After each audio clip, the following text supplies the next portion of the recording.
Hello my dear learners, my dear students, most welcome. बहुत बहुत स्वागत है आपका आज की इंपॉर्टेंट क्लास में। आज हमारी साइंस की क्लास है और साइंस में जो हमारा टॉपिक है जेनेटिक्स, आनुवांशिकी। बहुत ही इंपॉर्टेंट चैप्टर, बहुत ही इजी सा चैप्टर है। आपके 4th ग्रेड चतुर्थ श्रेणी कर्मचारी भर्ती के सिलेबस को देखते हुए हमने ये आज का जो सेशन रेडी किया है। इसमें बहुत ही इजी वाले जो कॉन्सेप्ट और उस पर बेस्ड बहुत ही इंपॉर्टेंट क्वेश्चंस आज हम करने वाले हैं। तो आनुवांशिकी से संबंधित शब्दावली ये आपके सिलेबस में लिखा हुआ है, तो उसी से रिलेट करते हुए हम आनुवांशिकी चैप्टर को स्टार्ट करते हैं। तो चलिए करते हैं स्टार्ट आज के मोटिवेशन के साथ। हर छोटा बदलाव बड़ी कामयाबी का हिस्सा जरूर होता है, तो ये आप लोग ध्यान रखिए। देखिए अब आनुवांशिकी हमारा चैप्टर है।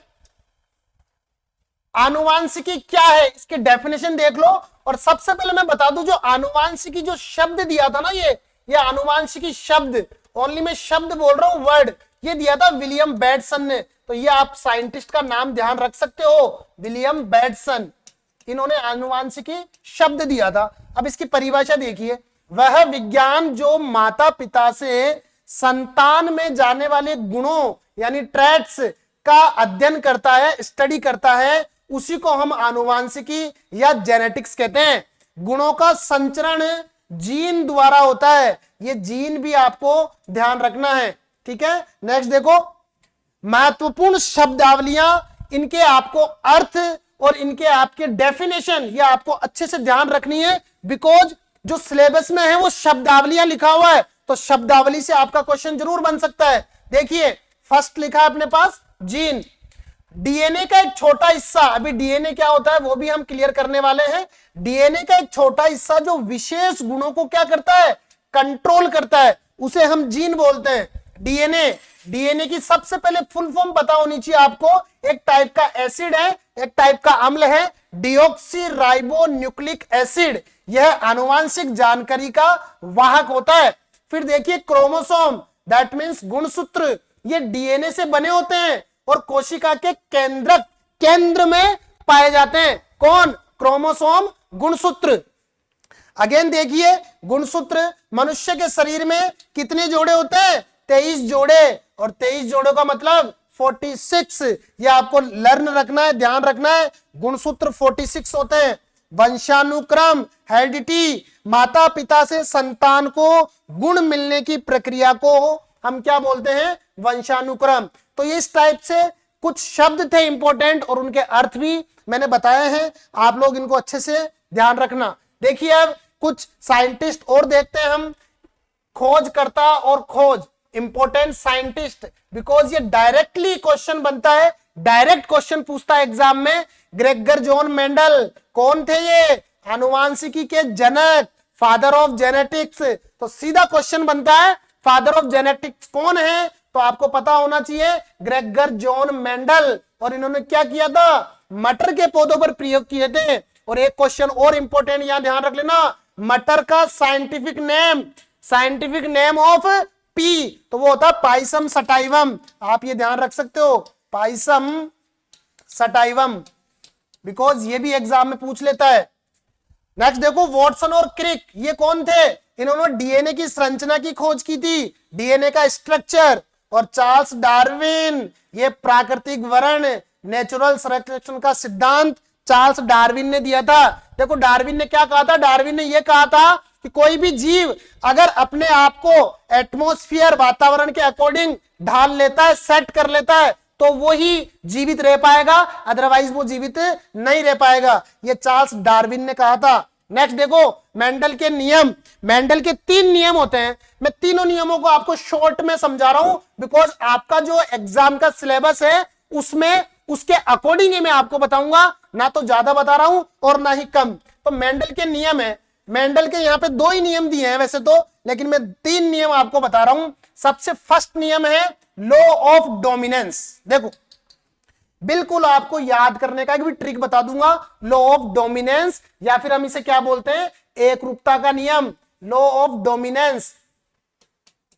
संतान में एक गुण प्रधान के रूप में प्रकट होता है, यानी कि एक गुण डोमिनेट होता है, इसको प्रभाविता का नियम भी बोलते हैं। इसको आप ये भी ध्यान रखो, प्रभाविता का नियम। देखो इसको एक छोटे से एग्जाम्पल के से समझो। दो बच्चे हैं, एक बच्चा बहुत जोर से रो रहा है और एक बच्चा थोड़ा धीमी आवाज में रो रहा है, तो हमारे ऊपर किसका इफेक्ट ज्यादा होगा? ऑब्वियसली बात है, वो जो ज्यादा जोर से रो रहा है ना उसका इफेक्ट होगा। तो बस एग्जैक्टली यही प्रभाविता का और डोमिनेंट का रूल है। इसमें क्या होता है, जो ज्यादा इफेक्ट दिखाता है, जो ज्यादा प्रभाव दिखाता है, हम उसको डोमिनेंट की तरह लेते हैं, यानी कि उसका ही प्रभाव दिख रहा है तो उसी को हम लेते हैं। और जो जिसका कम प्रभाव दिख रहा है उसको हम रिसेसिव में डालते हैं, यानी कि उसका इफेक्ट कम दिखता है। तो इस टाइप से हम क्या समझ रहे हैं, लॉ ऑफ डोमिनेंट, प्रभाविता का नियम। यह आप लोग अच्छे से ध्यान रखना। नेक्स्ट है law of segregation, that means पृथक्करण का नियम।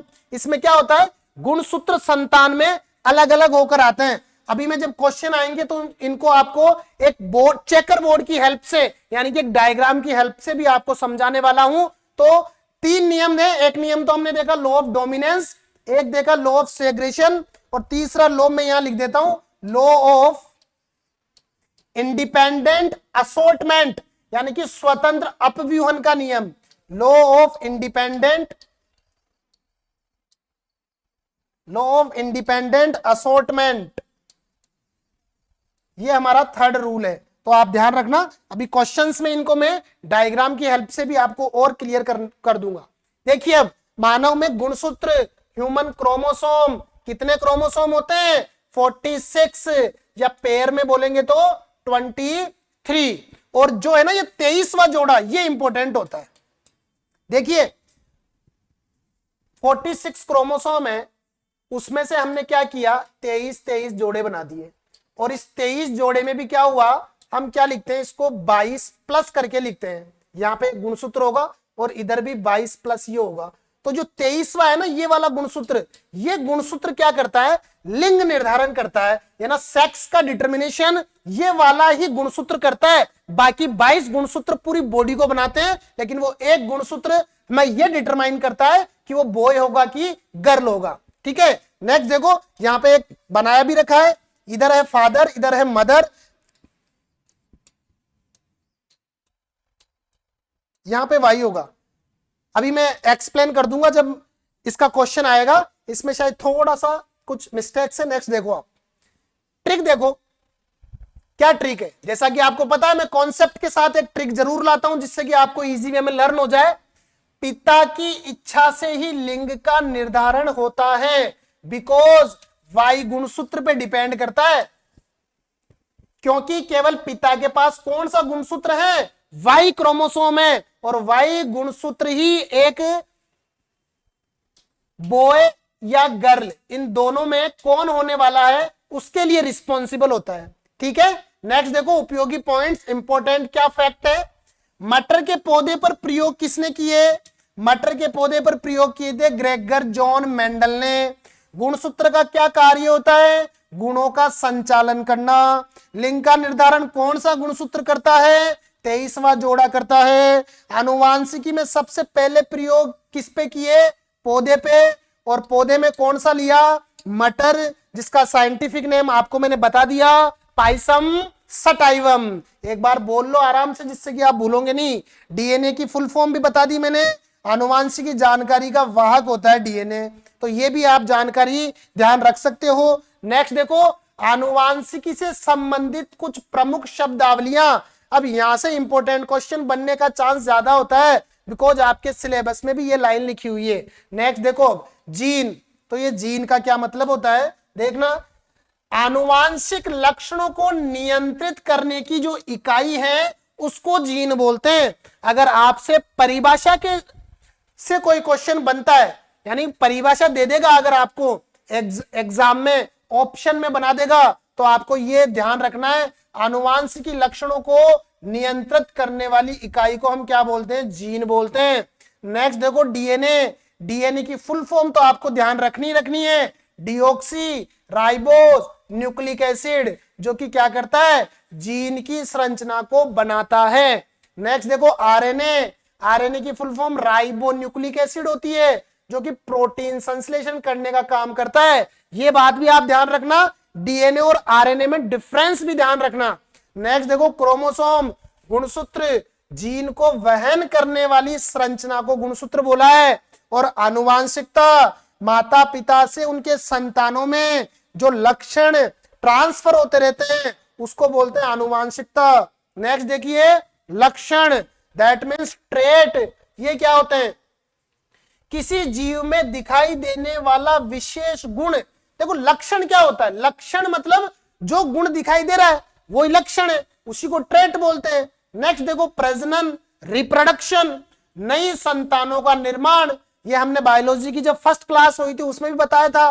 नेक्स्ट देखो जनक, जनक कौन होता है? लक्षण देने वाला जीव यानी कि पेरेंट। और संतति जिसको ऑफ स्प्रिंग बोलते हैं। देखो ये वर्ड ध्यान रखना, ऑफ स्प्रिंग, ये एग्जाम में सीधा का सीधा आता है कई बार और हम समझ ही नहीं पाते कि ऑफ स्प्रिंग क्या है। तो ऑफ स्प्रिंग का मतलब होता है संतति यानी कि लक्षण पाने वाला सजीव जिसमें कुछ बदलाव हुए हैं। विविधता, वेरिएशन, एक ही जाति के जीवों में बहुत सारा डिफरेंस होना, अंतर होना। और जाइगोट, ये भी इंपॉर्टेंट शब्द है। जाइगोट ध्यान रखना, नर और मादा में जो क्रॉस होता है उनके युग्मकों का संयोजन जहां पे होता है उसको बोलते हैं जाइगोट। नेक्स्ट देखिए एलिल, ये भी इंपॉर्टेंट वर्ड है एलिल, इसको इंपॉर्टेंट लगा लेना, किसी जीन के वैकल्पिक रूप। अभी जब हम चार्ट समझेंगे तब और समझ में आ जाएगा। एलिल यानी कि जैसे दो ले लिए, एक टीटी ले लिया और एक स्मॉल टीटी ले लिया, तो इनको ही क्या बोलते हैं? एलिल बोलते हैं। ये ध्यान रखना आप। प्रभावी लक्षण, डोमिनेंट, जो हमेशा प्रकट होता है, और रिसेसिव जो तभी प्रकट होता है जब दूसरा एलिल भी वही हो। देखो इसको मैं एक्सप्लेन कर दूं, जैसे यहाँ पे हमने टीटी लिया ना, सेम लिया, और यहाँ पे भी हमने टीटी लिया, स्मॉल वाला सेम लिया, तो यहाँ पे ऐसा लक्षण तभी प्रकट होगा जब दूसरा एलिल भी वही हो, यानी कि जब दोनों सेम हो तब होता है। और मैंने अभी बता ही दिया आपको डोमिनेंट और रिसेसिव क्या होता है। डोमिनेंट मतलब जो बच्चा जोर से रो रहा था वो डोमिनेंट है, यानी कि वो अपने को दिख रहा है, उसकी आवाज इजी वे में सुनाई दे रही है, उसका प्रभाव पड़ रहा है, इसलिए हमने उसको बोला था प्रभावी। और जो बच्चा धीरे रो रहा है उसकी आवाज हमें हमारे तक नहीं पहुंच पा रही है, यानी कि वो दबी लक्षण है, उसकी आवाज दब रही है, हमारे तक नहीं पहुंच पा रही है, तो हमने उसको बोल दिया रिसेसिव। आई होप आपको डोमिनेंट और रिसेसिव तो क्लियर हो गया होगा, ठीक है। नेक्स्ट देखो विरासत, लक्षणों की पीढ़ी दर पीढ़ी का संचरण होता रहता है। नेक्स्ट म्यूटेशन, जीन या गुणसूत्रों में अचानक से कोई परिवर्तन आ जाना, ठीक है। जीनोम, यह भी इंपॉर्टेंट है, जीनोम भी किसी जीव के सभी जीनों का समूह, उसको जीनोम बोलते हैं। और जैव प्रौद्योगिकी क्या होती है? जीवों के आनुवांशिकी सुधार की टेक्निक, इसको हम बायोटेक्नोलॉजी बोलते हैं। नेक्स्ट देखिए क्लोनिंग, एक जैसे जीन वाले जीवों की कृत्रिम उत्पत्ति, यानी कि नेचुरल नहीं होगा, इसको आर्टिफिशियल तरीके से बनाना पड़ेगा। क्लोनिंग, जो डोली भेड़ आपने नाम सुना होगा ना, वो क्लोनिंग की थी। देखो हाइब्रिड, दो विभिन्न जातियों के संकरण से उत्पन्न जीव, यहाँ पे अलग अलग जातियों से उत्पन्न करेंगे जीव को, उसको हाइब्रिड बोलते हैं। हीमोफीलिया, ये एक टाइप का डिजीज है, और कौन सा डिजीज है? आनुवांशिकी से संबंधित डिजीज है, बीमारी है। वंश वृक्ष, लक्षणों के वंशानुगत प्रवाह का चित्र। लैंगिक गुणसूत्र, आपको पता है लिंग निर्धारण में सहायक गुणसूत्र कौन कौन से होते हैं? एक्स एक्स और एक्स वाई। ऑटोसोम, सामान्य गुणसूत्र, यानी कि ऑटोसोम जो हमारी बॉडी को बना रहे हैं, और लिंग गुणसूत्र जो हमारे सेक्स का डिटरमाइन कर रहे हैं। नेक्स्ट देखो मानव जीन परियोजना, ह्यूमन जीनोम प्रोजेक्ट, मानव के सभी जीनों को मैप करने की परियोजना को बोलते हैं ह्यूमन जीनोम प्रोजेक्ट। तो ये हमारी इंपॉर्टेंट डेफिनेशंस, प्रमुख शब्दावलियां कंप्लीट हो गई है। अब हम इंपॉर्टेंट क्वेश्चंस करेंगे। जैसा कि आपको पता है हम क्या कर रहे हैं, पहले पूरे कॉन्सेप्ट पढ़ते हैं, कॉन्सेप्ट क्लियर करते हैं, उसके बाद उन कॉन्सेप्ट पे बेस्ड इंपॉर्टेंट क्वेश्चंस लेते हैं, जिससे कि आपको कोई डाउट नहीं हो। पहले कॉन्सेप्ट पढ़ लिए, फिर उन पे बेस्ड क्वेश्चन लगा लिए, तो इस टाइप से ये क्लास आप लोगों के लिए बहुत ही ज्यादा इंपॉर्टेंट हो जाती है। और आपको स्टडी भी ऐसे ही करनी है, पहले कॉन्सेप्ट समझ लो, और कॉन्सेप्ट समझ के उसके बाद उस पे क्वेश्चंस अटेम्प्ट कर लो। फिर देखिए टॉपिक कैसे कंप्लीट नहीं होता है आपका। अब देखिए बेसिक कॉन्सेप्ट पे कुछ क्वेश्चंस हैं, चलिए आप लोग भी साथ साथ आंसर देते रहना, और मैं भी आपको कुछ आंसर बताता रहूंगा। तो फर्स्ट क्वेश्चन देखिए क्या है, फर्स्ट क्वेश्चन बोल रहा है आनुवांशिकी किससे संबंधित है, तो आनुवांशिकी संबंधित होती है गुणों का अध्ययन करना, अध्ययन करने से संबंधित है। नेक्स्ट देखो, आनुवांशिकी का जनक ग्रेगर जॉन मेंडल, ये देखिए ग्रेगर जॉन मेंडल। नेक्स्ट, मनुष्य में कुल कितने गुणसूत्र होते हैं, कुल 46 होते। देखो क्वेश्चन ध्यान से पढ़ना, ये कुल ही पूछा है, जोड़े नहीं पूछा। क्वेश्चन आपको अच्छे से समझ में आना चाहिए पहले, उसके बाद आप ऑप्शन देखना। कुल पूछा है तो 46, अगर जोड़े पूछता तो हमारा आंसर अलग हो जाता। या आपको थोड़ा सा कॉमन सेंस तो हमारा रखना ही पड़ेगा, ऐसे नहीं कि रट के चले गए टिक लगा रहे हो।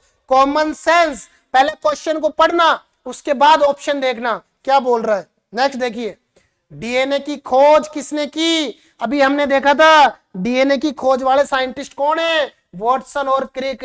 इंपोर्टेंट लगा लो इस क्वेश्चन पे, देखना एग्जाम में पेपर में छपा मिलेगा आपको। नेक्स्ट देखो, जीन किसके द्वारा मिलते हैं, जीन मिलते हैं डीएनए के द्वारा।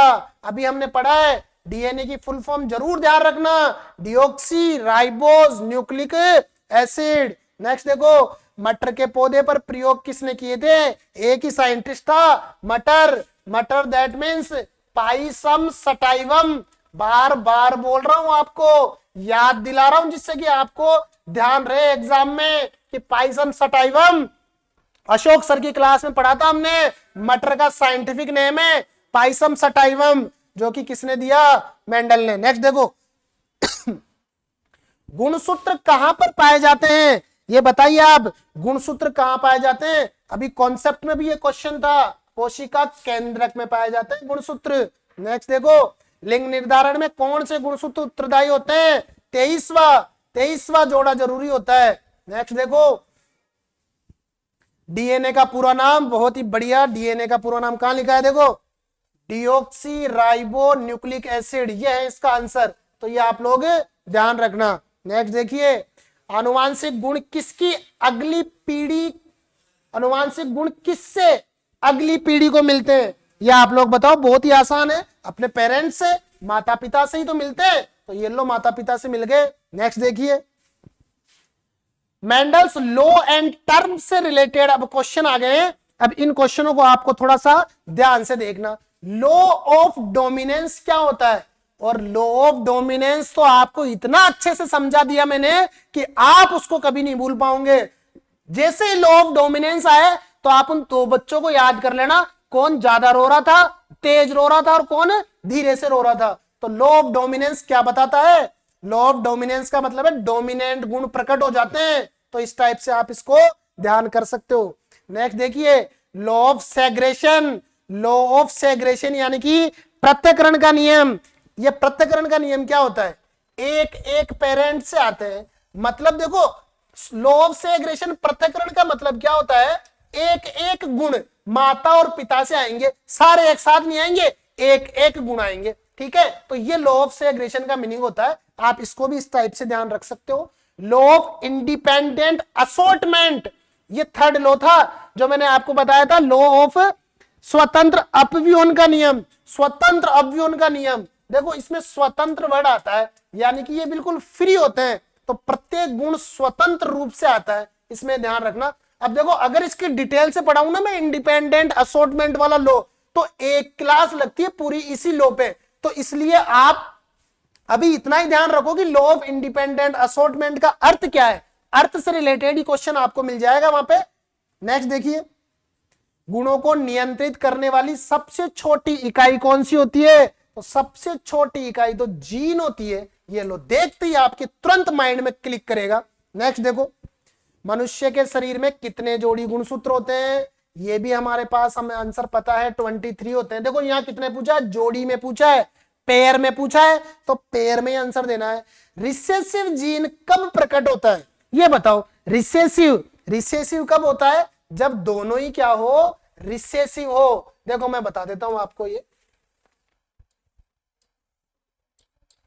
टीटी टीटी टीटी और ये स्मॉल टी, तो ये रिसेसिव वाला है, जब दोनों ही सेम हो गए ना, जब रिसेसिव है, ठीक है। तो इस टाइप से आप ध्यान रखना।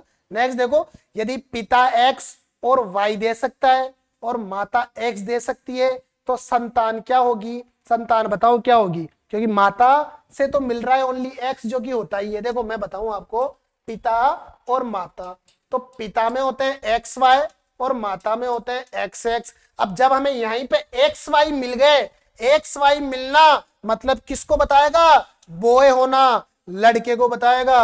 और जब एक्स एक्स होगा ना तब क्या होगा, गर्ल होगी, लड़की होगी। ये आप बिल्कुल माइंड में सेट कर लो, वाई, वाई का मतलब बॉय है, ठीक है। बस इतना ध्यान रखो, जब दो चीज में डिफरेंस पता करना हो ना तो एक चीज को माइंड में सेट कर लो, दूसरी अपना आप ही हो जाएगी। दोनों चीज अगर याद कर लोगे तो कंफ्यूज होंगे एग्जाम में, इसलिए एक चीज को पकड़ के रखो बस। नेक्स्ट देखो, गुणसूत्रों के संयोजन को क्या कहते हैं, बताइए गुणसूत्रों के संयोजन को क्या कहते हैं। इसको बोलते हैं इनहेरिटेंस, इनहेरिटेंस बोलते हैं इसको, ये ध्यान रखना आप। नेक्स्ट देखो, बालों का रंग कौन सा गुण है, बालों का गुण बाहरी गुण है, आंतरिक थोड़ी होगा, बाहरी गुण। कुछ के बाल ब्लैक, कुछ के ब्राउन, कुछ के घुंघरालू, कुछ के करली, किस टाइप के अलग अलग बाल होते हैं ना। नेक्स्ट देखो, एक ही गुण के दो अलग अलग रूप क्या कहलाते हैं, अभी मैंने बताया था, एक ही गुण के दो अलग अलग रूप एलिल बोलते हैं इसको। ये वर्ड बहुत आता है एग्जाम में, इसलिए इसके ध्यान रखना, एलिल, ठीक है। अब है ट्रेड्स एंड एग्जाम्पल पे बेस्ड क्वेश्चन है। रिसेसिव गुण कब दिखाई देते हैं, रिसेसिव गुण कब दिखाई देते हैं, ये फिर से आ गया, जब एक ही रिसेसिव हो, ठीक है। नहीं, जब एक रिसेसिव नहीं, जब दोनों रिसेसिव हो। सी है यहाँ पे, थोड़ा सा क्वेश्चन मार्क लगाने में ही वो हो गया, कौन सा होगा, जब दोनों रिसेसिव, ठीक है, ये इसका आंसर होगा। नेक्स्ट देखो, कद, रंग, आंखों का रंग आदि क्या होते हैं, आदि होते हैं आनुवांशिक गुण, ठीक है। नेक्स्ट देखो, इसी टाइप के क्वेश्चन बनेंगे देखना आपके। यदि पिता एक्स वाई और माता एक्स एक्स तो लड़की बनने के लिए कौन सा संयोजन होगा, देखिए वही आ गया, एक्स वाई और एक्स एक्स। अब यहां क्या पूछा, लड़की बनने के लिए, तो अभी हमने बताया था ये तो बॉय का होता है, ये गर्ल का होता है, तो देख लो जहां पे एक्स है मतलब वाई नहीं होना चाहिए, तो ये बन गया, ठीक है। नेक्स्ट देखो, कौन सा जीन रिसेसिव है, कौन सा जीन रिसेसिव है। अब देखो यहाँ पे है ना, थोड़ा सा चार्ट के अकॉर्डिंग समझते हैं, लेकिन यहाँ पे कौन सा जीव रिसेसिव है, देखो हम लेते हैं कैप, यहाँ पे बी ले लो, चलो कैपिटल बी, तो ये तो होगा डोमिनेंट, और स्मॉल बी इसको बोलते हैं रिसेसिव। जैसे अभी हमने वो बोला था ना टीटी, तो यहाँ पे क्या बन गया, बी और स्मॉल बी, तो यहाँ पे रिसेसिव कौन सा हो गया, ये हो गया बी, ठीक है। नेक्स्ट देखो, मटर के पौधे में किस विशेषता पर मेंडल ने अध्ययन किया, मेंडल ने बीज का रंग, फूल का रंग, ऊंचाई, उपरोक्त सभी, इन सभी पे ही काम किया था। और मेंडल की सफलता का कारण क्या था, मेंडल की सफलता का कारण यही था कि मेंडल ने मटर का पौधा सेलेक्ट किया, क्योंकि मटर के पौधे में बहुत सारी वेराइटीज थी, उसकी ऊंचाई अलग थी, कुछ पौधे छोटे थे, कुछ लंबे थे, कुछ बोने थे, उनके जो बीज थे कुछ गोल थे, राउंड, कुछ स्प्रिंकल झुर्रीदार थे, कुछ का रंग येलो था तो कुछ का रंग ग्रीन था, मतलब बहुत सारी वेराइटीज थी, अलग अलग टाइप के थे, टोटल 7 टाइप के उनमें डिफरेंस थे, इसलिए उन्होंने मटर के पौधे को सिलेक्ट किया और यही उनकी सफलता का कारण भी बना था। जीन कहां पाए जाते हैं, तो ये तो आपको पता ही है, जीन कहां होते हैं, डीएनए में होते हैं। ये बिल्कुल परफेक्टली आपको ध्यान रखना, कई बार क्वेश्चन पूछा हुआ ये। जीन का क्या कार्य है, बताओ जीन क्या कार्य करते हैं, जीन गुणों को नियंत्रित करते हैं, कंट्रोल करने का काम है उनका। नेक्स्ट देखो, डोमिनेंट गुण कैसा होता है, जो दिखाई देता है, नहीं देता नहीं, छिपा होता नहीं, प्रकट होता है, बिल्कुल डोमिनेंट, बच्चे की आवाज हमें सुनाई देती है, तो वो हो गया हमारा डोमिनेंट। मटर के पौधे को मेंडल ने क्यों चुना,